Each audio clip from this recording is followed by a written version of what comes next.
All right. Hello, Rodrigo. Hello. Nice How are to you meet doing? you. Nice meeting you. So we met at PyData, and Yes. you'll show me how to install positron, and we'll check out if it can be working with MATLAB. Yes. Let's see. All right, let me download it. So which one do I take? I agree to the terms of the license. Then I get the 2015 December. That's about, 2025. sounds about right. 64. All right. The internet is decent. So this way I'll get access to the positron assistant, right? Yeah. Okay. Yeah, that's also what I wanted to try. So the idea for me would be to, so you've showed me yesterday that we can get the MATLAB extension working in positron, because positron is essentially Wait, we don't need it's a we don't fork. need to do that part, the installation part. Oh, it's fine. We can edit. We can edit. No, this way we show Oh, okay. people like from the beginning. Go ahead. All right. So okay, and maybe we'll edit some of it. Maybe we won't. We'll see. So what we'll do is we just installed positron. We're gonna run the installation, and then we'll get the MATLAB extension, because we have an extension for VS Code, and it turns out it's supported by positron because we have the open VSX. Is that called Yes. the Open VSX. Yeah, Yes. exactly. So so we can do that. And you recently posted the extension to OpenVSX, right? That is correct. Yeah, that's the whole reason why it's gonna be working. So I have one version here that I need That's to awesome. close. And I really encourage our extension makers and creators and providers to post their extensions to OpenVSX so that many IDEs can benefit from it. All right, I'm not gonna register positron as an editor for supported file type. If that's okay, because As you wish. I'm more like in VS Code usually, but As you maybe I'll wish. change that in the future. We'll see. As I'm you gonna add wish. it to the path. All right, installing. So while this is working, tell me a bit about it yourself. What? Tell me about yourself. What do you do? I'm a QA engineer Okay, at Positron. At nice. Posit, working in the Positron product, especially with notebooks and Positron Assistant. Okay. So if you have any strong opinions about notebooks Mm-hmm. or Assistant Mm-hmm. as well, you're always welcome to log an issue on GitHub. Okay. Anyone can log an issue and yeah, give us feedback. Okay. If Well, you want to be part of user interviews, we are always yeah, with interviewing pleasure. users as well. I do have strong opinions about notebooks, but maybe I'll call How you up so? for that. No, I don't How know. so? You can see me maybe from here. I love Jupyter notebooks. We also have notebooks in MATLAB. So there's like Oh, lots that's of different formats of notebooks, and I feel like it's always an interesting conversation. I never tried MATLAB notebooks. You should. Mm. Like I can show you in a minute. Yeah, that'd be cool. I would love to try it. Yeah. We call them the live scripts. So Live it's like scripts. just like an evolution of the scripts, because a lot of the users used to use scripting, and now they're kind of like getting into the vibe of notebooks. You're gonna cut this entire part, okay? Yeah, maybe.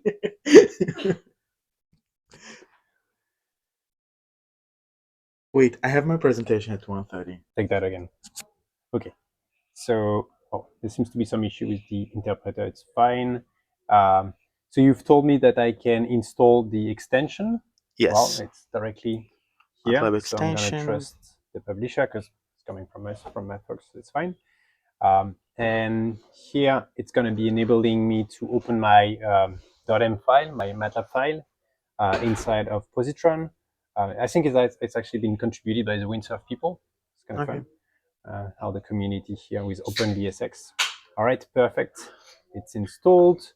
So now if I go into my folders and look at, for instance, prep data, as I can see here, it's going to establish the connection to MATLAB. So MATLAB establishing connection. Okay. That's kind of nice. And here, once it's done, then I'll be able to go to the terminal here, and if I can create a new terminal here with MATLAB. So that's perfect. So just created a MATLAB terminal? Yeah, exactly. Okay. So MATLAB is connected, perfect. And now I have MATLAB here, so I can check that I have access to my MATLAB, which version it is. which toolbox and everything. Yeah, it all seems to be Oh, working. cool. And what I want to do is matlab.engine.share engine. So this way I'll be sharing the engine with this example, which would be calling MATLAB from Python. So that's the example that I want us to maybe cover next time. And essentially here it's like, oh, I don't have, oh, so I think here what I need is maybe changing the Python. I can use the Python 3.10 because I know this one has MATLAB, the MATLAB engine installed. Maybe it's something that I can show you afterwards. It's like pip install MATLAB engine, and then it's just gonna get the connection to my local MATLAB. And now when you do import matlab.engine, it's gonna be establishing this connection. Okay. And then I connect to the MATLAB that is already running. And you see that the variable shows up here, oh, right? that is For nice. just in general, you have variables so showing up here on the pane. variable with exit quit workspace. Yes. That is nice because then I can go back here and say m.workspace. Yes. And then I have access to my MATLAB workspace. Oh, yeah, but I have not assigned. Well, wait. M is defined. M is not defined here. Sorry, this is the console. This is the MATLAB console, and this is like the no. It's just me. M.workspace. I was typing in the MATLAB. M is not defined, but M is defined. Am I not in the right? Oh, it's the wrong terminal. Do I need to switch here? Go to terminal. To terminal, yeah. You're in the MATLAB. I wanted to connect the 3.10. Oh, so I need to change over here, right? Yeah. Okay. 10.10. Okay, yes. So you can have multiple interpreters and so on. That's another nice thing. You can even have R interpreters. If you have R installed so in your that's computer. The second part of the demo that I wanted to do is use MATLAB with R, but it's like for like a follow-up session. We should definitely do it. Here the idea would be you have a MATLAB engine that you can connect to, and here you have like you can call the square root function in MATLAB and return the results and print it. You can return like the gradient common divider. Yeah, and you see what happens here in the. And it's over here. That's really nice. Variables. If it was a data frame, you could even click to open data frame in the Data Explorer, and then you would have a nice UI to explore your data.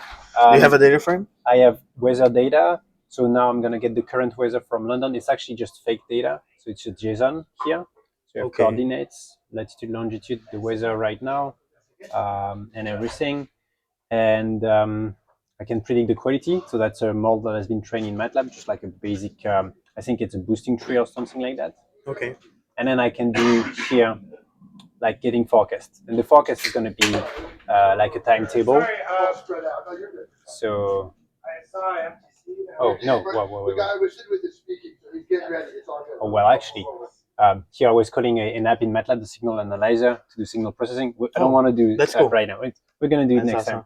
But instead, here, what I'm going to do is I'm going to pass the data over, the temperature data, to the workspace, so I can get it also inside of my terminal over here. My data is over here. Okay. So that's the MATLAB. That's the data that is coming from Python, from the weather forecasting. And then I pass it over to MATLAB and I evaluate it as a timetable. And now I'm getting back the timetable. So this is like passing things back and forth between the MATLAB workspace and this Python workspace. Okay, so you have your data frame here. I have my data frame over here. So if you click here on the right, nice. And then you can do things like filter. Click on the plus button. So you can select the column. You only have one column, but temp, and then you can set up specific conditions. Is greater than.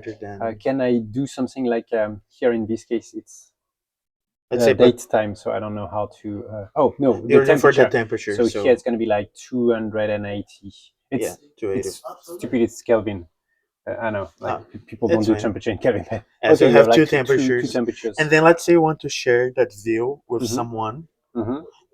Instead of having to tell them, oh, do greater than 280, you can click on convert to code. Over here. Nice. And then you can grab the code on pandas, for example, and you can just send it to them. Nice. So And I if- can put it over here now. I'm like, Yeah. here, creating. Yeah. Nice. Look at that. I'm learning tons of stuff. It's pretty cool. So that's the Data Explorer feature within Positron that provides a first-class data exploration and convert to code experience. So I wanted to show you something maybe that could be fun is like an app in MATLAB. Like we have the data cleaner app. It's like a small app that just takes like a time series into account. And then what it does is just going to be like, for instance, pre-processing it with smoothing and resampling. So we can do like smoothing and resampling. Then we can export as a pandas, as either a pandas data frame or like a Parquet file. Yeah. And then we can reread it and just plot it. Maybe we'll do that next time. Then And we can show the plot over here as well.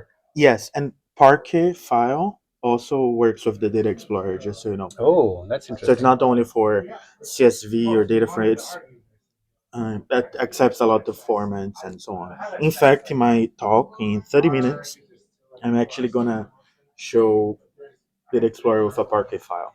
Rodrigo, thank you so much. That Thank was you a very nice much. introduction. Next time, I And- think we'll look into the small positron assistant with the Yes. MATLAB MCP server. That Yeah. was a nice introduction. Maybe we're gonna re-record this and do it online. Okay, Because let's do that. we can do it better, I think.